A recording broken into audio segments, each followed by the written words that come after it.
Pertemuan capres-cawapres terpilih itu memang ada maknanya, ada perlambangnya, ada tawar-menawarnya. Justru bila berbagai agenda tatap muka itu sering diem-diem, disembunyikan, tertutup, ya berarti ada hal-hal yang belum usai, belum selesai masalahnya.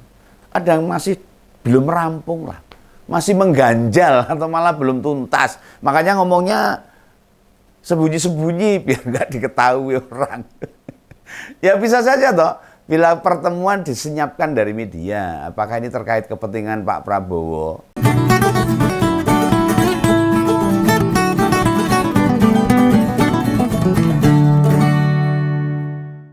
Wah, ini kayaknya Pak Prabowo ini pemimpin yang mau gantiin Pak Jokowi, pemimpin yang suka sembunyi-sembunyi atau diam-diam ini. Mereka bukan orang yang suka umbar pertemuan kelihatannya. Wah, ngabari acara, apa suka ditungguin wartawan, nggak mau kelihatannya. Nggak sama sekali ini. Kelihatannya loh, lah buktinya akhir pekan kemarin itu pertemuan Prabowo dengan Gibran itu tidak diketahui media itu. Diem, tapi kok Om Bengawan bisa ngomong kok tidak diketahui media itu. Dan peristiwa itu banyak diketahui publik kok. Seharusnya itu. Setelah di akun Pak Prabowo diunggah foto mereka. Jadi setelah pertemuan baru pada ngerti. Lah kok hobinya delik-delikan ya udah apa ya. Ya memang kenapa? Gak ajak-ajak wartawan kan biar masyarakat juga malah tahu toh. Apa yang mau diinginkan Pak Prabowo kan harusnya tahu. Ya sepengetahuan Om Bengawan. Pak Prabowo itu sering ngabari loh. Dalam langkah politiknya itu sering. Oh habis pilpres hingga lebaran. Ketemu Pak BY aja 3 kali ya, semuanya ngasih woro-woro ke wartawan. Dan kelihatannya wartawan jadi sahabat dia. Sampai ke Pacitan aja loh, jurnalis tuh diberitahu supaya ngikutin apa yang menjadi di kegiatannya Pak Prabowo. Padahal Pak BY kan ya wis mantan.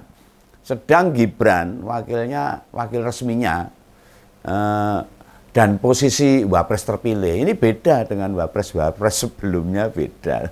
Posisi wapres sekarang kan berbeda dengan wapres sebelumnya. Bedanya di mana itu? Wapres yang bakal dilantik besok Oktober itu kan anak presiden yang masih menjabat. Beda lain. Otomatis kekuatan politiknya masih gede, masih besar. Dan semua tahu Pak Prabowo mengakui dukungan Pak Jokowi sehingga dia jadi presiden. Buh carane piye. Artinya modal atau posisi Gibran bukan nul prudel atau hanya menjadi ban serep gitu atau tanpa kekuatan sama sekali. Ini kalau hitung-hitungannya Om Bengawan ning ya mbuh nanti kalau Pak Jokowi sudah enggak menjabat. Pertemuan capres-cawapres terpilih itu memang ada maknanya, ada perlambangnya, ada tawar-menawarnya. Justru bila berbagai agenda tatap muka itu sering diem-diem, disembunyikan, tertutup, ya berarti ada hal-hal yang belum usai, belum selesai masalahnya. Ada yang masih belum rampung lah, masih mengganjal atau malah belum tuntas. Makanya ngomongnya sembunyi-sembunyi biar nggak diketahui orang. Ya bisa saja toh, bila pertemuan disenyapkan dari media, apakah ini terkait kepentingan Pak Prabowo sebagai presiden terpilih atau lagi rembukan bagi-bagian atau ada kepentingan masa transisi yang masih terhalang gitu, tersandera, makanya tidak mengundang jurnalistis supaya tidak ngobrol-ngobrol kemana-mana beritanya itu. Ini bukan kegiatan terlarang sebenarnya. Oh ini menjadi amanah masyarakat, amanah rakyat Indonesia, harusnya rakyat Indonesia yang ngerti lah. Ini bukan kegiatan terlarang, bukan hal yang memalukan, bukan perkara kejahatan. Lah kok delik-delikan, sembunyi-sembunyi. Maksud Bengawan itu begini loh, maksud saya ini. Bila ada beberapa hal yang belum siap, belum matang, belum pasti, kan tinggal sampaikan saja. Ini masih dalam proses rakyat, baru kita bicarakan. Kan enak, rakyat nggak bertanya-tanya, ngapain sih gitu loh. Misalnya nih ditanya implementasi makan bergizi misalnya. Kan yang digembar-gemborkan kemarin kan makan bergizi nih. Tinggal bilang kami masih mendalami dan menghitung biayanya. Gampang toh. Ya persis pas menjawab soal tim transisi yang dibantah Pak Prabowo itu. Kan dia katakan bukan transisi gitu loh. Melainkan asistensi dan sinkronisasi. Ya enggak apa-apa. Masyarakat biar tahu itu loh. Ya, keduanya terpilih dalam pilpres yang resmi. Hasilnya juga diketahui kita bersama toh. Iya toh. MK menolak gugatan pasangan lain. KPU juga menetapkan capres-cawapres terpilih. Semua kan tahu, masyarakat tahu. Sehingga aktivitas keduanya justru sekarang ini malah delik-delikan. Sembunyi-sembunyi. Ini sedang dinanti-nanti loh. Apa yang mau dilakukan Pak Prabowo ini. Apalagi banyak hal yang butuh kita dengar. Bukan dari pemerintahan Pak Jokowi yang sekarang berjalan. Wes arep mandek, wes arep leren itu loh. Rakyat punya hak untuk tahu. Sebab menyangkut masa depan mereka. Lah mau bagaimanapun loh. Terhadap rencana-rencana program pemerintah. Rakyat juga butuh kesiapan. Misalnya mau pajak naik misalnya itu loh, harus mencekik leher rakyat. Rakyat biar siap-siap gitu loh. Jadi makan siang gratis, ya rakyat biar nggak kasih sangu makanan sama anak-anaknya. Bekal makan untuk ke sekolah biar siap. Nah, misalnya nih, soal makan bergizi, siapa tahu rakyat bisa siap-siap duluan. Terlibat sebagai bagian. Gue jadi penyedia beras gitu loh misalnya, gitu. Boh ikut tender lauk pauk, atau malah bisa ikut jadi distributor makan bergizi sekalian, dan lain-lainnya. Ini masyarakat jadi siap-siap. Nah ini sekarang ekonomi lagi berat ini, berat, rakyat puyeng, kebijakan pemerintah makin beradul orang genah. Mulai UKT dibatalkan, tapera di demo sekarang, beli gas mesti pakai KTP, format BPJS yang kabarnya berubah dan lain-lainnya. Sampai Ikang Fauzi aja. Suaminya Mari Caha gitu antri sampai 6 jam gitu. Apalagi kita-kita ini yang nggak dikenal. Memangnya jika bertemu dan dilakukan terbuka dalam pertemuan ini, pemerintah sebelumnya itu tidak baik. Enggak, sama lah. Malah ada nih usulan baru nih dari kita ini. Pemilihan presiden dikembalikan lagi ke MPR. Ada usulan baru yang kita dengar ini. Kan jadi hal yang tidak produktif itu. Kita sendiri tahu toh warga Indonesia banyak milenial, generasi Z. Gimana program buat mereka lah. Jangan ngomongin yang sudah berjalan baik gitu. Gibran disebut perwakilan anak muda. Lah kok sekarang nggak banyak bicara. Malah ngatur-ngatur sing ora-ora itu. Sing ngatur calon pilkada. Arep ngopo gitu loh. Ya sudah fokus untuk memimpin rakyat. Sing liyane ben digarap liyane gitu loh. Malah aneh-aneh. Lah masih banyak yang nungguin nih. Apa yang mau dijalankan buat generasi muda sebagai persiapan loh ini. Biar bisa terlibat. Isu-isu yang sempat muncul kan juga sudah reda sekarang. Terkait format atau rencana pemerintah ke depan itu apa. Misalnya ide tentang presidensial club itu apa misalnya kalau mau dijalankan. Ini Mbak Mega gelem. Oh, rada gathuk itu. Lah penambahan jumlah kementerian misalnya, yang katanya nanti gemuk jadi 40 atau 45 kementerian, wis karepmu enggak apa-apa. Adanya Menko makan bergizi. Oh, masalah madiang ya. Menteri koordinator ya. Nah itu nasibnya gimana nanti makan bergizi. Energi rakyat malah habis terseret isu-isu sekarang genah ini. Nganyel gitu. Lah dulu tuh tahun 2014 dan 2019 katanya nggak suka ada keterbelahan, ada perpecahan, ada perselisihan di antara rakyat, ada potensi di kalangan bawah. Lah dulu itu loh, dulu polisi itu menyebut itu nggak nyaman dengan sebutan cebong, kampret, kadrun dan sebagainya.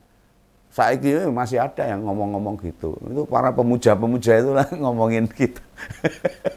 Mungso ngomong tok ora iso jawab. Begitu sekarang tidak ada lagi. Kalian para politisi malah diem aja. Ngapain itu politisi-politisi itu bayar mahal, gajinya gede. Paling mungso nyeneni menteri tok. Itu pun hasilnya juga renek itu loh. Bagaimana dengan timah, bagaimana dengan UKT, bagaimana nyeneni menteri itu loh. Itu tidak bisa mengorkestrasi energi rakyat itu para politisi untuk hal-hal yang positif. Ada banyak aktivitas yang bisa dimanfaatkan loh sebenarnya. Misalnya membuka peluang pelibatan rakyat, manfaat saja kan TKN itu kan bisa dimanfaatkan untuk mendapatkan banyak masukan positif. Demi pemerintahan yang lebih baik, misalnya di tiap kabupaten kota atau provinsi TKD bisa mengadakan seminar, workshop, FGD, membahas rencana program Pak Prabowo lah.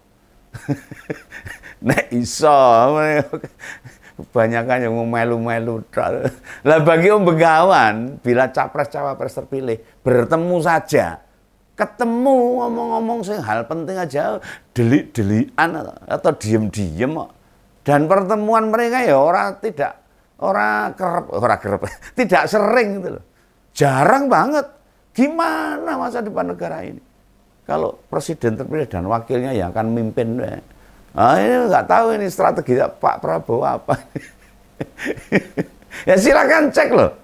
Saya ingat Begawan setelah Pilpres selesai Februari lalu itu keduanya bertemu 4 mata itu berdua itu paling ya 3-4 kali saja lah. Mereka konsolidasi sama TKN juga baru 2 atau 3 kali. Sekarang sudah bulan keempat loh.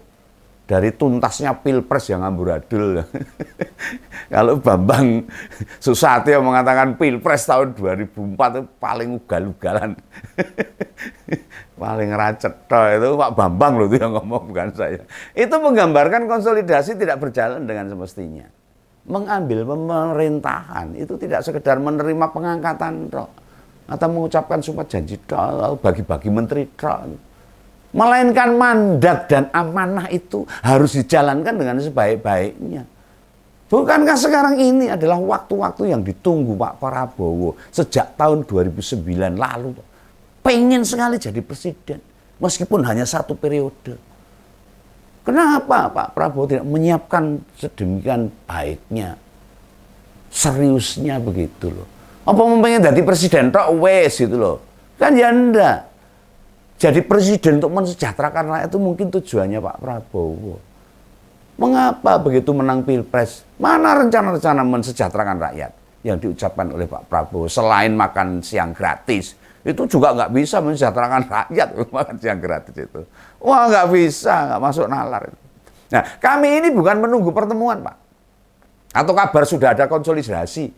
Melainkan apa yang mau dilaksanakan nanti. Bagaimana kelanjutan IKN misalnya. Yang kata BPK banyak masalah. Kata para pejabat, investor ya juga belum masuk gitu loh. Banyak masalahnya itu. Bagaimana IKN? Bagaimana soal pendidikan? Yang UKT kemarin dibatalkan tapi tahun depan mau naik. Ya podo wae itu loh. Apa yang ditingkatkan perkara kesehatan? Ekonomi kita nanti akan bertumpu pada apa misalnya? Nasib rasa rakyat miskin itu apa tetap tergantung pada bansos atau lainnya? Atau dipelihara oleh negara? Seperti undang-undang menyatakan seperti itu. Kan menjalankan negara nggak kayak nyetir mobil toh. Cuma rem, gas, kopling, nyetir, nggak seperti itu toh. Anggaran bensinnya, bahan bakar, semua melaku, bukan seperti itu. Jika target pertumbuhan ekonomi itu mau 7 bahkan 8%. Sementara sekarang itu baru mencapai 5%, kurang dikit. Apa yang mau dikerjakan?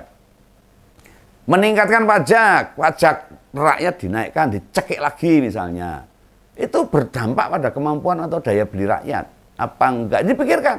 Otomatis keinginan mencapai 7-8%, pertumbuhannya hanya jadi utopia saja. Mimpi saja kalau tidak dipersiapkan. Menyembunyikan pertemuan itu bukan tindakan yang positif.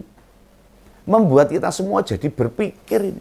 Ingat loh, pasangan Prabowo Gibran berbeda sama Pak Jokowi sama Pak JK. Atau Pak BY dengan Pak JK.